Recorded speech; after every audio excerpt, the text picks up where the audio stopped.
নমস্কার বন্ধুরা, কাকলি ন্যাচারাল ব্লগে সবাইকে স্বাগত জানিয়ে এখন কিন্তু সকাল 9টা বাজে। আর এই 9টা থেকে আমি আমার ব্লগটা শুরু করছি। আপনারা প্লিজ আজকের ব্লগটা প্রথম থেকে শেষ পর্যন্ত দেখবেন, আশা করছি খুবই ভালো লাগবে। আর এখন বাজে 9টা, আর কিসিবের জন্য খিচুড়ি বানিয়েছিলাম। আর এখন আমরা সবাই চলে এসেছি রান্নাঘরে। সবাই বলতে আমি এসেছি, কিসিবের বাবা, কিসিব এসছে, আর মা এই মাত্র আসছে, এখনো আসেনি, ওই আসছে আমি দেখতে পাচ্ছি।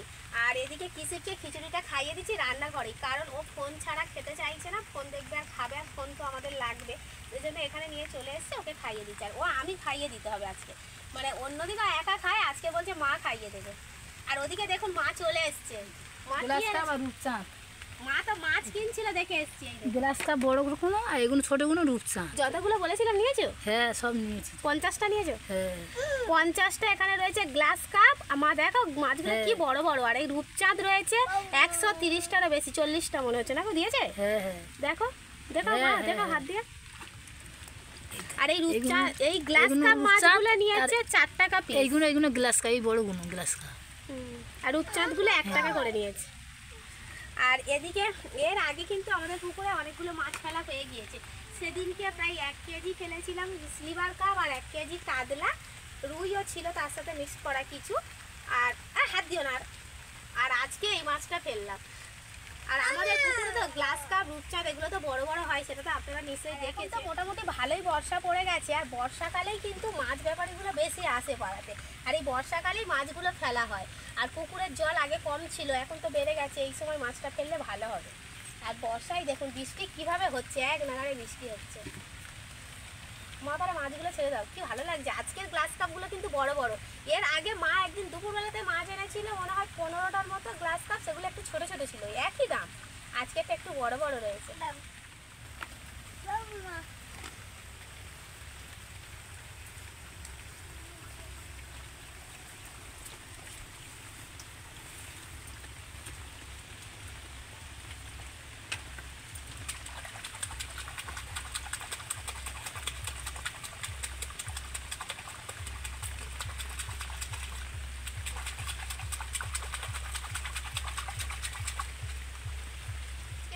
একভাবে বৃষ্টি হচ্ছে, কাল রাত্রে যা শুরু হয়েছে একটুও বন্ধ হয়নি। আর আমাদের বাড়ি থেকে রান্নাঘরটা অনেকটা দূরে, তাই মানে বৃষ্টির মধ্যে দিয়ে আসা আর রান্নাঘরে এসে রান্না করাটা খুবই চাপে। যাই হোক, এই বড় রান্নাঘরটা করাই কিন্তু রান্নাঘরটা অতটা ভেজেনি, উনুনটাও কিন্তু ভেজেনি, একদম শুকনো রয়েছে। এখন কিসিবকে খাইয়ে দেবো, রান্না তো শুরু হয়নি, তারপরে শুরু করব। আপনারা দেখে থাকুন আজকের ব্লগটা। বাবু কিছু বলো, তুমি কিছু বলো। কে খাইয়ে দিচ্ছে তোমাকে? মা। মা মা রান্না ভালো করে? কে খিচুড়ি কে বানিয়েছে? মা। রান্না বান্না সেরে আমি রান্নাঘর থেকে চলে এসেছি। আর এসেই স্নানটা সেরে নিয়েছি। স্নান করে কিন্তু আমি সরাসরি জামা কাপড় পরে নিয়ে একদম রেডি হয়ে গেছি, আর এখন খেতে বসে গেছি। আর আমি কিন্তু একটা জায়গাতে যাব, সেই জন্য এত তাড়াহুড়ো করছি। তো আমি আজকে কোথায় যাব, আর আপনাদেরকে কিন্তু একটা খুব বড় সুখবর দেওয়ার রয়েছে। সেই সুখবরটাই বা কী, আর কোথায় যাচ্ছি, কি করছি, সেটা জানতে হলে কিন্তু আপনারা পুরো ভিডিওটা অবশ্যই দেখবেন। আর আমি তো ওখানে যে রান্না করেছিলাম, সেই রান্নার সমস্ত কিছু নিয়ে এসেছি। আর মা বাড়িতে রুই মাছের ঝোল করেছিল, তাই এখন একটু তাড়াহুড়ো করেই খেয়ে নিচ্ছি। বাড়ির সবাই আগে খেয়ে নিয়েছে, এখন আমি আর মা। আর এই দেখুন খেয়ে দিয়ে কিন্তু চলে এসেছি কৃষিবকে নিয়ে। ও আজকে কিছুতেই ঘুমাতে চাইছিল না, আমার সাথে আসবে বলে বায়না করছিল। আর হাতে একটুকুও সময় নিয়ে, যেহেতু হঠাৎ করে ফোন এসেছে আসার জন্য, সেজন্য আর ওকে ঘুম পাড়িয়ে যে আসবো সেইটুকু সময় নেই, সেজন্য ওকে নিয়েই চলে এসেছি। আর ও আসলে আমারও ভালো সুবিধা হয় এখানে কাজ সারার জন্য। তো আমি এখন কোথায় যাচ্ছি সেটাই কিন্তু আপনাদের দেখার। এই দেখুন আমি কিন্তু এখন আমাদের অফিসে চলে এসেছি। আর তো আপনাদেরকে একটা সুখবর দেওয়ার ছিল, তো এতদিন ধরে কিন্তু আমার সম্ভব হয়নি। সেটা হলো আমি কিন্তু একটা কাজ পেয়েছি। তো আপনারা কিন্তু আমার থেকে প্রায়ই মানে জানতে চান যে আমি কতদূর পড়াশোনা করেছি, বা আমি যে রান্না করি, রান্নার বাইরেও কিছু করি কি না করি, সেগুলো কিন্তু আপনাদের জানতে ইচ্ছা করে, আর সেটা জানারই কথা। তো আপনারা যেহেতু আমার পরিবারের একজন, সেজন্য আমারও উচিত আপনাদের সাথে আমার জীবনের সব কিছু শেয়ার করার। তো এখন আমি আপনাদেরকে আজকের সেই সময়টা পেয়েছি যে বলার জন্য। এই দেখুন এটা হলো আমাদের সংঘ অফিস, আর এখন কিন্তু আমি সংঘ অফিসে এসেছি, আমাদের একটা মিটিং রয়েছে সেজন্য। জন্য। তো আমি কিন্তু যে কাজটা পেয়েছি এই কাজটা মাসখানেক পেয়েছি। তো এতদিন সত্যি বলার সুযোগ বা সময় হয়ে ওঠেনি, তাই হয়তো বলিনি। তবে আজকের এই সুখবরটা আপনাদের সাথে কিন্তু আমি শেয়ার করছি। তো আপনাদের কেমন লাগবে সেটা কিন্তু আমাকে অবশ্যই কমেন্ট করে জানাবেন। আপনারা হয়তো কেউই জানেন না বা কোনো দিন বলা হয়ে ওঠেনি যে আমি কিন্তু বাংলায় অনার্স নিয়ে গ্র্যাজুয়েশন কমপ্লিট করেছি।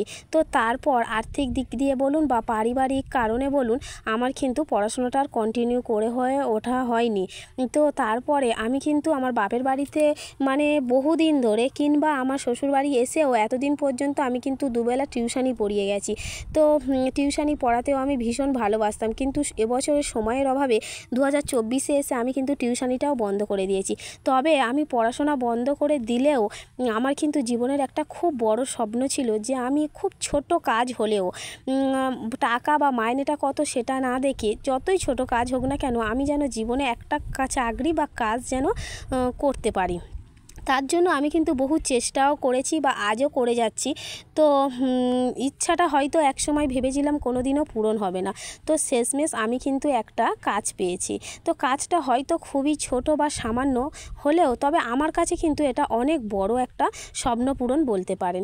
তো কাজটা কি সেটাই আমি এখন বলবো আপনাদেরকে। তো কাজটা হলো যে এখন যে স্বনির্ভর গোষ্ঠীগুলো রয়েছে, তো স্বনির্ভর গোষ্ঠীর আনন্দধারা প্রকল্পের একটা পদ রয়েছে ITCRP। সেই ITCRP পদেরই আমি একজন মেম্বার। তো এই কাজটা বা এই চাকরিটা কিন্তু সরাসরি BDO অফিস থেকেই পাওয়া যায়। তো আমি এই কাজটা পেয়েছি। তো আপনাদের কেমন লাগছে সেটা কিন্তু অবশ্যই বলবেন। আর আমি কিন্তু ভীষণ খুশি সত্যি বলছি। নিজের মনের একটা স্বপ্ন যদি কখনো না পূরণ হয় তো তার থেকে খুশি মনে হয় আর কেউ হয় না। তো আমি আজকে ভীষণ খুশি। তাই আজকে একটু নদীর ধারে ঘুরতে এলাম। আর নদীর ধারে ঘুরতে আসার কারণ হলো কৃষিপ যখন বাড়িতে যাচ্ছিল ও বায়না করছিল ও বাড়িতে যাবে না, একটু ঘুরতে যাবে। আর আজকের বিকেলবেলাতে একদমই ফাঁকা, বাড়িতে কোনো কাজ টাজ নেই, সেজন্য ওকে নিয়ে বাড়ি এসে ভাবলাম একটু ঘুরতে যাব নদীর ধারে। আর ওরও ভালো লাগবে আমারও ভালো লাগবে, তাই একটু বাড়িতে গিয়ে সাজগোজ করে এলাম। শাড়িটা পাল্টাইনি, তবে একটু কানে গলায় আর হাতেরটা পাল্টে এসেছি।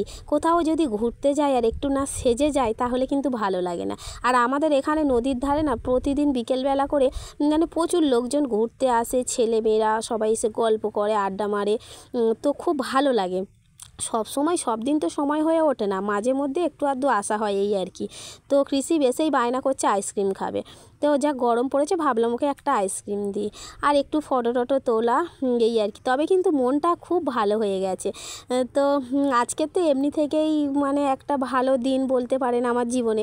তাছাড়াও কিন্তু এই যে ঘুরতে এসেছি না, মনটা একদম ঠিক হয়ে গেছে। তবে আমার কিন্তু দায়িত্বটা আরও অনেকটাই বেড়ে গেছে। আর আমি কিন্তু আগের থেকে আরও একটু ব্যস্ত হয়ে পড়েছি। তার কারণ হলো আমার তো রান্নার টাইমে রান্নাটা তো করতেই হবে, কারণ চ্যানেলটাকে তো আমাকে কন্টিনিউ চালিয়ে যেতে হবে। আর তাছাড়াও আরও একটা এই যে কাজ পেলাম, এটাকেও কিন্তু মন দিয়ে করতে হবে। আর এই কাজটা কিন্তু খুব একটা সহজ নয়, একটু খাটুনেরই ব্যাপার। তো আমার কাজটা কি, আমি কোথায় গিয়ে কাজটা করি বা আমাকে কোথায় যেতে হয় কাজটার জন্য, কত মাইনে, কী রকম কাজ, এগুলো কিন্তু সব কিছু আপনারা আস্তে আস্তে পরবর্তী ব্লকের মাধ্যমে জানতে পারবেন। আর এখন দেখুন কৃষি বাড়িতে বসে গেছে সন্ধ্যাবেলায় পড়াশোনা করতে। আর ও কিন্তু মোটামুটি ভালোই পড়াশোনা শিখে গেছে। তো ওর বাবার সাথে পড়তে বসলে না একটু এরকম বদমাশি করে, আমার কাছে বসলে ওরকম করে না, হাঁক মারলেই ও শোনে। তো বাবা, যাই হোক, আমি রান্না করছি সন্ধ্যাবেলায়, বাবা পড়াচ্ছে। তো একটু চঞ্চল, কিন্তু যেটা পড়ে না ঠিকঠাক মনে রাখতে পারে। আর ও আস্তে আস্তে বড় হচ্ছে, দুষ্টু হয়ে যাচ্ছে, ওকেও সামলাতে হয় আমার।